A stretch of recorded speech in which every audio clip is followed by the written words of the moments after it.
All right, welcome to a long time overdue Final Percent podcast with literally one of my favorite human beings on planet Earth. Today I want to talk a little bit about the importance of mentorship because I can tell you right now, this guy unequivocally has changed my life on so many levels. And so I want to dive into some just stories about, you're the ultimate dot connector. The power of relationships, the power of mentorships, masterminds. You know, I had no idea how important someone like you was to my life. I hunted you down for quite a bit. Tell me the first story you had with your idea of like interfacing with masterminds. Whether it was you building one or it was you being a part of one where you were an attendee. I was actually in Las Vegas many years ago, and they were doing a mastermind in someone's house. Okay. But there was only 12 people.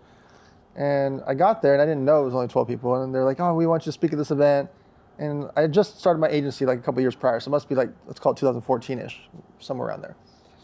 And I walk in, there's 12 people, and I was like, I kind of pulled the guy aside, like, hey, I flew in for this. Like, what is this?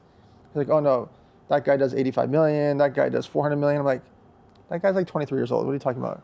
And he's like, no. And he starts showing me and explaining who the 12 are. And they paid 25 grand each for the weekend. Not even for the year, for the weekend. To be in this guy's living room. I was like, 25,000 times 12. You did $300,000 and there's no production. What are you talking about? It's just, this is your house, right? He's like, no, it's just a rental house. And so that part intrigued me of like, people were willing to pay 25 grand. I didn't understand why. Like I knew about coaching, courses, mentors. I knew about it, but not in this scenario. So then I speak to this group and I didn't want to leave. Yeah. I was paid to speak for an hour and I stayed for the whole 3 days. So I was like, wow, these guys are so fascinating at what they've built. And it ended up being that some of them joined my mastermind many years later. Some of them are still friends. Like some of them I don't talk to, but things happen with some of the people there. And that has been stuck in my head, like the value created there. And two of them had a huge exit and they met there. Yeah. Right? The butterfly effect of that scenario did them sell for $800 million from meeting there. Think about the amount of employees and taxes and situations and vendors. Everyone got made so much money because of that introduction. Yeah. It really is all about relationships and access. One of the things that is, I think, so intriguing about you, and I've watched it happen for well over a year now, you lead with such a generous heart. Like you're always, I thought I was bad because a lot of people are like, Greg, what are you trying to get at? Or basically, why are you trying to be nice? Why are you, helping me out? Why are you making this introduction? Why are you like, I met one of my friends at the gym the other day and he, they come and wash my cars. Really, really cool guys. And so I've flown him out to a few of my events and I found out that he lost his job. And I said, well, what were you going to make this week? Because he's going all in on his business. And he goes, dude, I was going to make like $500. And so I just Venmoed him $500. Yeah, amazing. I'm like, it's nothing to me, but it's everything to you. For sure. And I know that butterfly effect is going to help him. Mm-hmm. But I've seen you do it so many times where you're just like, here's a relationship, here's a deal, here's a this. Why? Why? Like so many people can't understand the language of generosity. Help me understand from your point of view, why do you lead with such a giving heart? And why is that like literally your first reaction? I literally see it multiple times a day, every time we hang out. The butterfly effect. Like if I plant a bunch of seeds, not every introduction is going to grow into a tree, right? Yeah. Not everything's going to blossom, but some of them will. And sometimes it comes back to me, sometimes it doesn't, sometimes I have no idea. I don't really care. But if I do it every single day, and I'm old, I've been doing this for 25 years since I started my company, think about 25 times 365. If you're doing this all the time, you're creating thousands and thousands and thousands of introductions, and stuff happens. Nothing happens here, nothing happens here. Boom, big stuff happens. To me, it's amazing, the butterfly effect. Yeah. And so I literally do it every day of my life. Yeah. And let's talk about the power of relationships for a second, just because everywhere I go, basically everybody. And I think it's part of that seed planting. But I think so many people out there, they go into these networking rooms to try to suck something out instead of give. Right.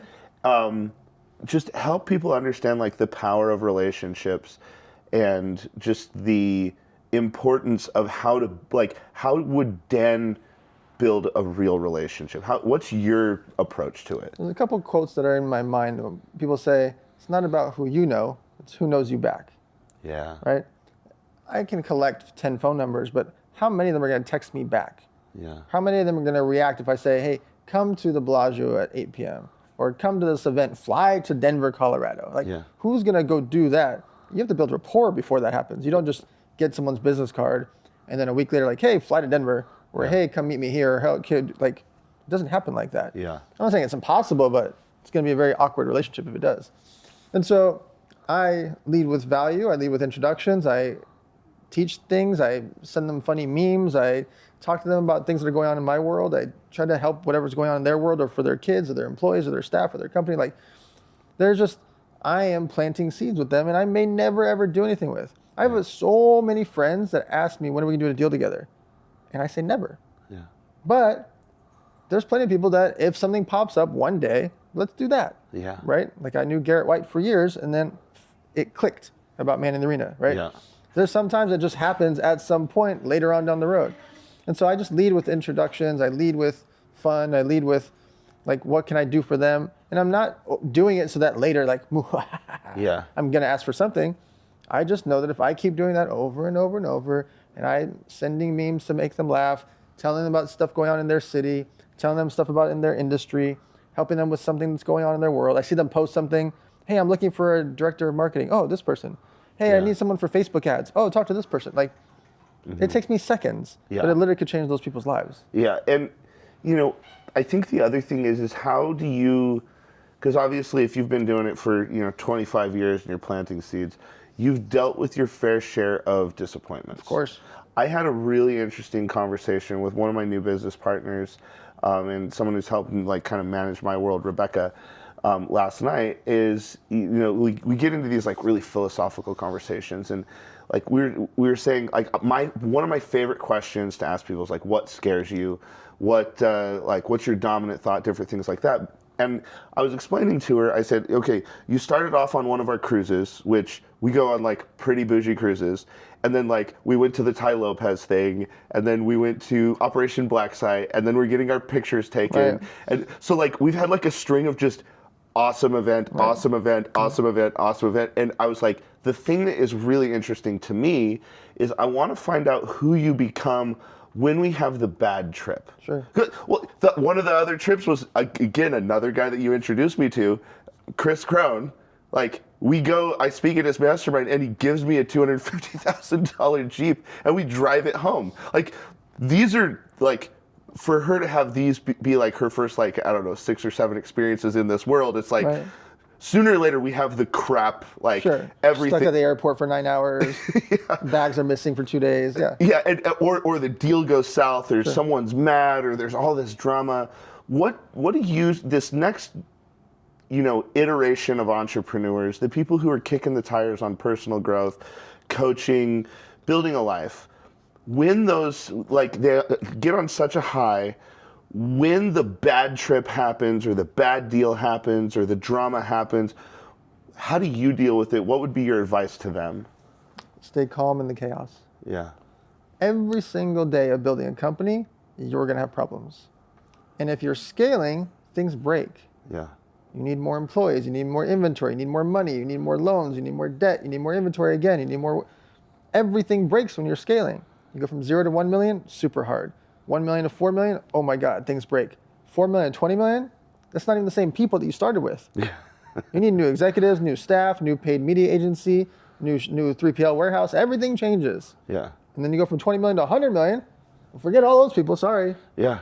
How are they supposed to know how to build a 100 million, 200 million, $400 million company? Nobody's done that. Yeah. So you got to go find the people that have. Yeah. And so every day of a company, from start to beginning to medium to later to trying to sell the company, you are going to have problems no matter what, even when things are great. Mm-hmm. So if you go in with the mindset like I do, I know every time I wake up in the morning, there's going to be bad stuff on my phone. Yeah. Every single morning, the first thing when I look at my phone, there's me drama, send money, lawyers, this situation happened. Hey, your accountant needs this. Hey, you got to sign this immediately. Like, fire, fire, fire. And I'm calmly a firefighter, putting out fires. Yeah, just get it done. And I don't react to their insanity. I do not all of a sudden, oh my God, and start screaming over them freaking out. I stay calm in the chaos. I fix what I can. If I can't fix it that moment, I find who can, and it is what it is. Yeah. When you get opportunities placed in front of you, what are some of the... I say no. It's all of them. So 99% of them. Well, I mean, someone like you, I mean, how many times a day, an hour do you get pitched? On the walk here. Literally in the valet. So one of the things, the valet. I think I'm kidding. I literally got stopped in the valet. That's so good. So more about like the importance of like the speed of being able to make decisions. Because I think a lot of people, let's take, joining your mastermind or your one-on-one coaching, or, you have the world's largest toy drive. You've got Trina's kids. Like, I mean, you put these, like, so many things in play that are impact. And I actually thought of you when, it's weird to be able to say this, but when we were hanging out with Kevin Costner yesterday, because, that's the thing you can say when you hang out with Dan. But he said, I would rather be relevant than popular. And I just thought that was so powerful. And it really reminded me of you, because you're just like, no, I want to be an impact player. Yep. The biggest thing is there's so many people who want you to talk you into, or they want you to talk them into joining your cause or whatever. Right. The importance of being able to recognize an opportunity and the speed that you have to make a decision, because they don't stay around for very long in this world. Like, if Dan says, hey, join my thing, or let's go do this, if you get back to him a week later, it's probably not there. Right. So the importance of like being able to make an actual decision, and how do you recognize an opportunity? I have a checklist of core things that I will know right away. Right, let's just use an investment as the example. I have 4 things. 1, the entrepreneur. So let's say Greg wants to start selling all purple clothing. Well, I know he cares about it. I know he has experience in it. I know he loves that brand, right? Yeah. He loves the concept of purple. Okay, that's 1. 2, does anybody else care, right? Meaning, will people buy that? That's why I invest in companies doing at least $2 million in revenue. Yeah. Because once they start doing $2 million, $3 million, $4 million revenue, people care, because people vote with their wallets. Yeah. They vote with their credit cards. Yeah. 3, can that product sell in the wild when Greg's not there? Yeah. Can that purple shirt, that purple hat sell on the retail rack, on a website, somewhere at an event or a sporting event? Can that purple clothing sell without Greg saying, buy my purple clothing? Yeah, okay. And then 4, can it get by my 4 horsemen? Yeah. Can he back it up? Greg says, oh, we got orders from Walmart and Costco and Nordstrom's. Oh, great. Talk to my CEO, my accountant, my attorney, and my advisor. And then they say, hey, Greg, can you send me the Costco order? Can you send it over to me? Like, well, I met the guy at a party, and he said we're going to have a meeting in a few weeks. He really likes my purple shirt. Yeah. Well, that's not a purchase order. No, that's not a purchase order. And so can that person back up what they're saying? Yeah. And if they get by those 4 things, now I'm very likely to be in. Yeah. But if any one of those things doesn't pass, I can automatically say no, because there's hundreds of other opportunities out there. That pass, exactly. So talk about like the how important is it, the speed in which a decision needs to be made? I turned down an investor 2 hours ago that was offering millions of dollars because of my reverse requirements. Am I going to want to work with this person? Because if you are an investor, we're basically married for many years, because most exits happen 3 to 7 years, really 5 to 7 years. The reason it's 3 to 7 years for me is because I come into companies late, usually on year 2, right? So that's why I have a shorter time window. And so this investor was like, I want to get on more stages, I want to get on more podcasts, and I'm raising money for elevator events, the thing I sent you. Mm-hmm. And he wants to be on stages. So he was like, oh, I'll invest millions of dollars if you will put me on the stages at most of these events. I was like, okay, if you put in that much money, sure. Yeah. And you're a good speaker. I have no problem with it. He's good following, great company. But then he CCs me with his guy. And the guy sends me 11 due diligence things that are like paragraphs. And a lot of them were rude. Like, prove this, do this, do this. It was like so overbearing, and non-dilution rights. And I want to be he has to be on the board. He has to be able to sign off on any transactions over a certain amount of money. I'm like, bro, I don't work for you. No. And Oh, goodness. and I told him, I sent him a long speech back. I said, listen, I have 970 investors in my elevator syndicate. I raise money every single 4 to 7 weeks. Typically it closes in 15 days. I didn't need the capital. He brought up to me that he wanted to speak on stages. I throw a lot of events, bada bing, bada boom. It was a good marriage. He's never invested in a company before. He's got a lot of cash. Everything is great about this except this part. Yeah. I said, I cannot give you all these rights when I have a bunch of other investors that you're asking for favorable rights. Why would I do that? Yeah, no, it makes no sense. Especially for your first deal. Why would I give it to my friend that's been investing for 7 years with me? Exactly. Why would I give it to you for your first deal? And so I don't want to say I politely said no. I bluntly said no. Yeah. And at the end, I said, by the way, I'm not upset with you asking for all these things. You should. It's your money. It's your time, your energy. That's perfectly fine.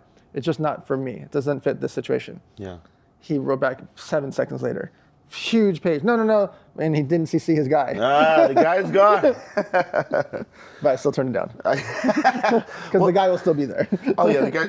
Well, and I think that's another thing that people don't understand. When you have opportunities sitting right in front of you, you go talk to your guy that doesn't understand the situation. Right. Like I remember, and I tell people this all the time. If you get a mentor, you should be their biggest fan because you should want to work with them. Sure.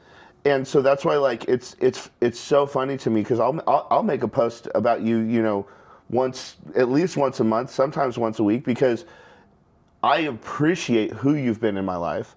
And so the who is there, and I really appreciate what you've done in my life, and I want to tell the world.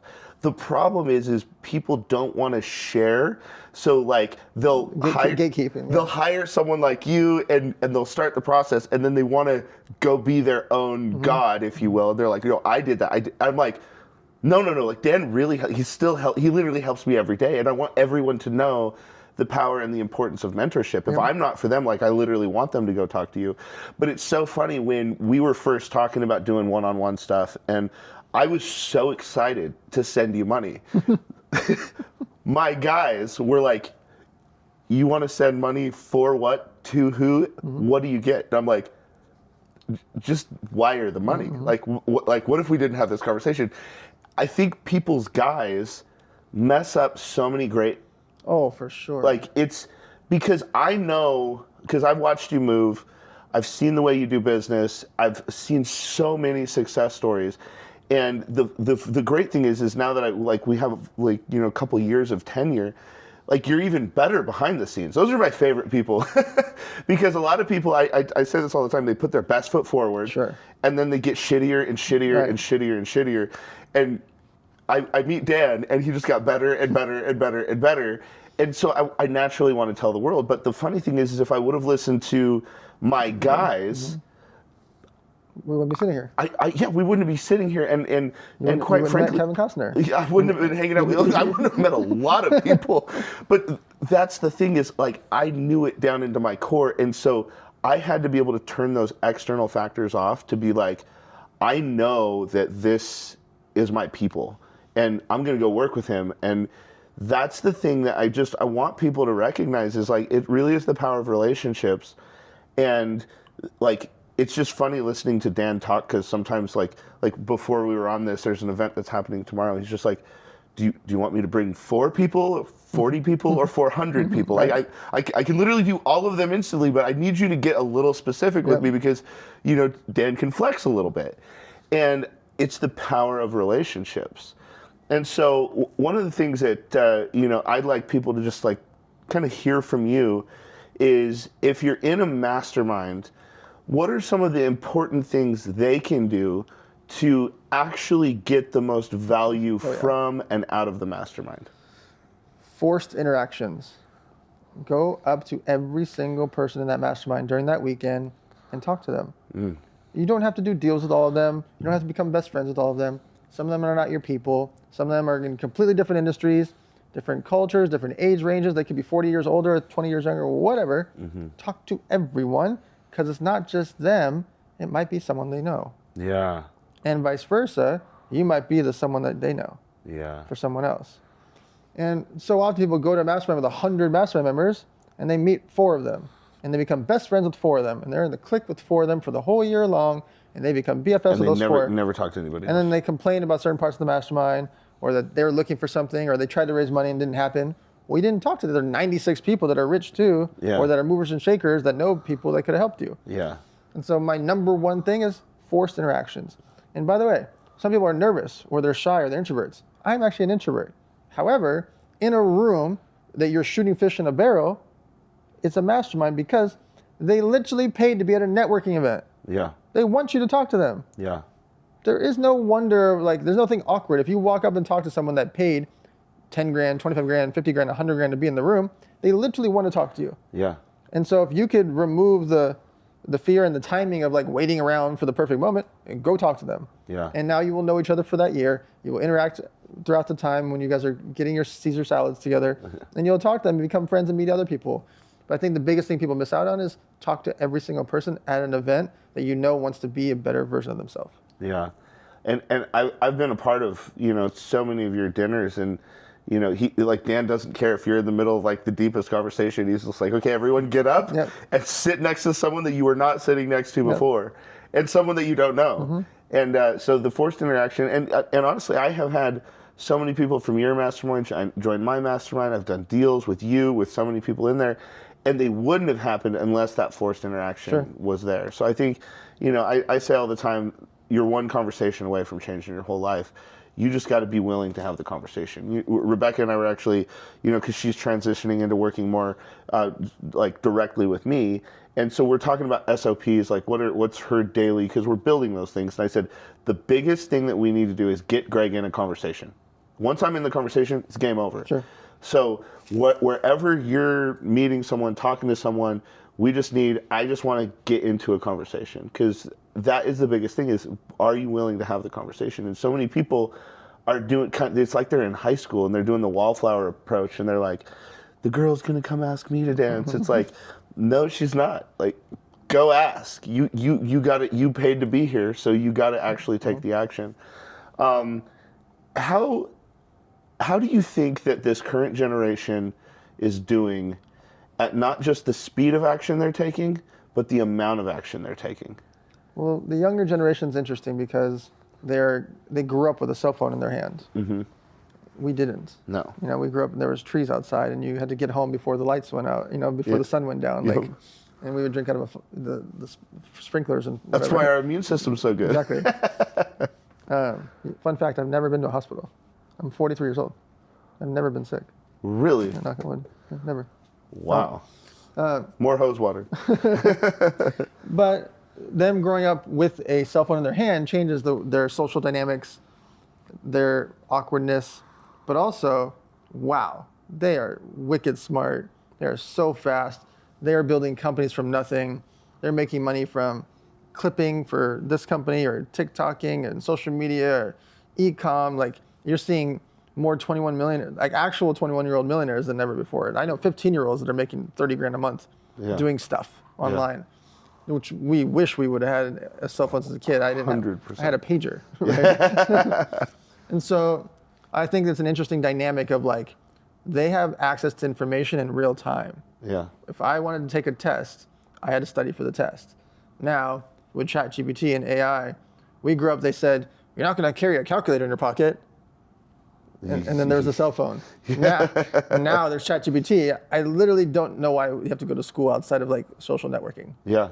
Because it's not only is it outdated, it's inefficient. Yeah. Right? Oh, it's way inefficient. And so I think that this generation has a fascinating dynamic of, like, they are like little shits, if you will. Like, they're punks, and they grew up and they have ADD, and their attention spans are like 6 seconds because of social media. Like, so I feel bad for them for that part of it, that they're not enjoying life, and they can't watch a 2-hour movie. Yeah. Oh no. They can't sit through a 2-hour movie. So I think they're missing out on that part. But man, they're on it, right? Yeah. Like, they know so much because they consume so much content. It's very fascinating. Yeah, no, it's going to be interesting. If you were going to give some advice to, this next generation, or people who are a part of, whether it's groups or personal growth or masterminds, entrepreneurship, business, what are some of the things, because obviously, you're paying attention to the future. What are some of the things that you think people need to be aware of, that they need to start taking seriously, doubling down on? Just, if you were going to fire some warning shots out for people, or just give people a heads up, like what's on Dan's brain for the future of, business and entrepreneurship in the world? So there's two things I would say. You create your algorithm. Like the things that you see are based on what you like, what you respond to, what you comment on, what you watch, what you follow. And so the same way what you consume food-wise, if you wouldn't drink poison, why do you watch poison? Oh, that's good. And so what you click on, what you like and comment on, that's what they show you. So if you're watching the wars in Iran and you're watching bad side, evil, death, what's in your mind, right? If you're watching political, well, you're always in tension inside of your mind and your heart, compared to following Tony Robbins, right? Listening to Ed Milet, listening to this person that's inspiring, and like following along Dean Graziosi and people that are Lewis Howes. You're like, imagine what your mind would be like if you listen to Jim Quick all the time, right? Oh yeah. If you're listening to Gary Brecka talk about health stuff, like you're just listening to things that are useful for your life, rather than what most people listen to is the algorithm they create. And the second thing is, you have to understand AI. Even though we're not there yet, most people can't spell AI. So everyone's always so freaked out about it. I'm still teaching people how to use the Facebook. So like, let's be real. We're not gonna lose all the jobs to AI. It's not happening. I still run campaigns for the biggest companies in the world that don't know their password to Instagram. So they're not all of a sudden like AI wizards. We're nowhere near that. But it doesn't mean that some companies won't, or your competition might be able to figure it out, or it does become more efficient for, especially like lawyers. I think they're going to be the most impacted. Oh yeah. Accountants for sure. Like there's some things that are repetitive or researched that AI can fix. Now you'll still need a lawyer. Yeah. You'll still need humans. You'll still need people at a courtroom. Otherwise you'll have an AI robot arguing with an AI robot to a judge, AI robot. That's, counterproductive. Which there'd be pros and cons of that too, because there's still context and storylines to criminal cases or whatever. So I just think that people should at least be studying AI and watching it, and when a new big platform comes out, watch it. But ChatGPT might end up like MySpace. Yeah. There might be the next platform that's the Facebook, and then there's the Instagram, and then there's the TikTok. Yeah. We don't know which version this is. There could be Friendster for all we know. We don't know what ChatGPT is yet. They have an infinite amount of capital, but so does a lot of other humongous corporations that are just waiting on the sidelines like, okay, we're going to deploy $4 billion. Okay, well, we're going to deploy $20 billion. All right, we're going to deploy $100 billion.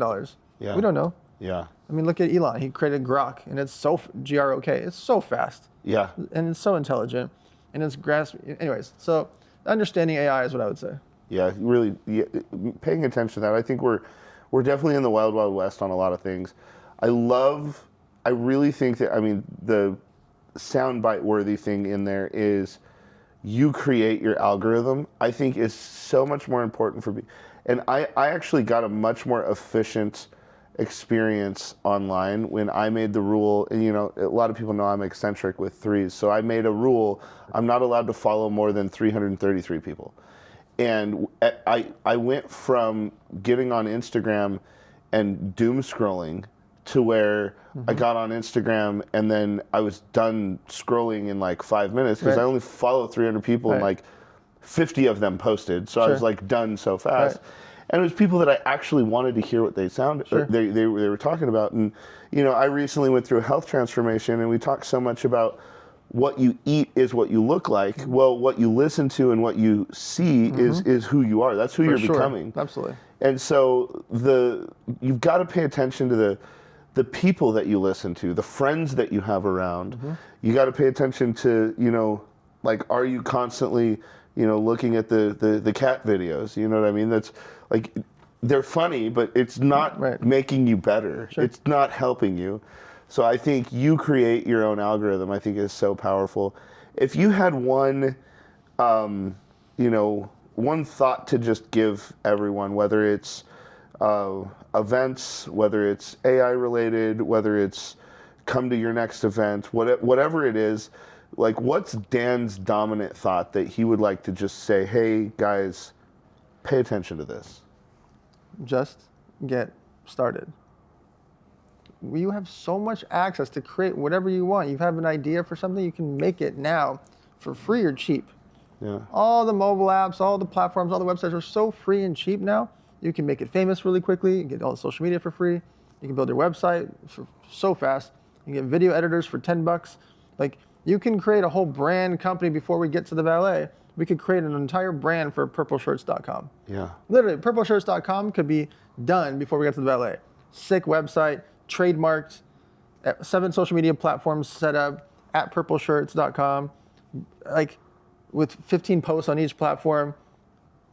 All that could happen before we got to the valet because it's so simple now and it would cost us nothing. Yeah. Nothing. Yeah. Corporation, bank account, operating agreement, boom, boom, boom. Like, we could do everything tonight, you know, and too often people are just like, oh, I'm going to wait till I've done this, or I'm going to wait to start my company. I'm going to wait for just nothing. Why are you waiting? For what? Yeah, well, like, I think there's no perfect time. I think that's the biggest thing that people are running into is like they literally are talking themselves out of their own future because they won't take action, and they just like, what are you waiting for? Because the world's changing so fast. You have to get started. Absolutely. You have to get started. So, you know, one final thing, just because I think this is important, you know, and you've mentored me so many through so many things, and you've given me so many opportunities. Just the importance and the power of mentorship, like finding those people, you know, just let's end there. Just kind of talk about that a little bit, because I think, you know, a lot of people that I interface with don't understand just how important and powerful the right people are. So talk a little bit about that. Well, it's the fast forward button to success because they've already been through the forest, right? If there's 2 people that are about to walk through the forest, let's say the forest is 1 mile long, and one person's standing over here and one person's standing over there. But over here, this guy has been through the forest 600 times back and forth. Well, what are the odds or chances that guy over there who's never been through the forest and walking by himself is going to get to the other side before him? Zero. It's not happening. Actually, 0. Yeah. Because on the way, he's going to fall into a pit hole. He's going to get hit by a tree limb. He's going to get bit by a snake. This guy's not. Yeah. You know why? Because he knows the snake's name. That's Robert over. That's Robert the snake. Don't get bit. He knows where the tree limb is. They duck here. I got hit by that thing before. Yeah. Hey, jump over this hole right here. There's leaves covering it, but I know that's a hole there. Yeah. I fell in it 4 years ago. Yeah. He knows the way. I'm not saying he's going to breeze through it, but he's going to be able to duck and jive and watch out for the snake, etc. He knows the path. And so a mentor is the one that can help you clear the forest for you. There's still a forest. There's still a mile to walk. You're just going to get there a lot smoother and easier than that guy over there. What about the people who give you the friction and you tell them to duck and they just won't do it? Because I feel like they get hit in the head. All right, with that, I have to give it up for literally one of my favorite human beings on planet Earth. You have to get in contact with him. We've got Trina's Kids. Yep. We've got World's Biggest Toy Drive. Yep. What other things do we? Man in the Arena Tour. Man in the Arena Tour. Like, that was one of the biggest things. You know, he trusted me enough with that stage, let me on stage in Salt Lake, and it was a transformative experience. And the fact that I'm a part of the next 2 shows are just, you know, it's a little surreal to me. So, you know, that's the power of, you know, doing the work and showing up. And if I hadn't, you know, wired this crazy guy money, there's so many things. It was funny, like, I actually sat down and I was like trying to like calculate the ROI. Just if we went math for math, like the like what was the ROI of me sending this $100,000? It's literally like 5,000%. It's like with mastermind people coming in and deals and opportunities and free $250,000 Jeeps, like all of these things don't happen. Right. If I don't get the access from you. But the thing is like there's still a forest, there's still a mile to walk. For sure. So I still had to show up and do the work. So the other thing with mentorship, guys, is if you wire the money, newsflash, you still have to do the work. For sure. You still have to show up. And there's so many times where Dan says, hey, there's this opportunity, fly here now. And I just get on a plane. I don't really even know like what's happening. But he said it to Vegas. I was texting him, oh, you should come to Vegas. All right, cool, I'm on my way. Yeah. Tomorrow you'll be with Mike Tyson. Yesterday, Kevin Costner. Yeah, tomorrow with Mike Tyson. Yesterday with Kevin Costner, hanging out with Steve Aoki. Like, all of these things. And then I'm like looking, it's like 11 million followers, like 30 million followers. All these people. It's all about access. Are you willing to get in the room? Are you willing to show up? And then be the person that will, what I say, stand in the gap. Don't be the person who comes in and is like, Mike Tyson signed my everything and you've changed my life. Just get in the room and then stand in the gap. And what I mean is, there's going to be a gap there, and you have to fill the space without becoming the space. If you're going to go and you're going to be around Mike Tyson's the space. Like, you're not going to outspace Mike Tyson. I would not suggest it. No, you get knocked out. That's the way that works.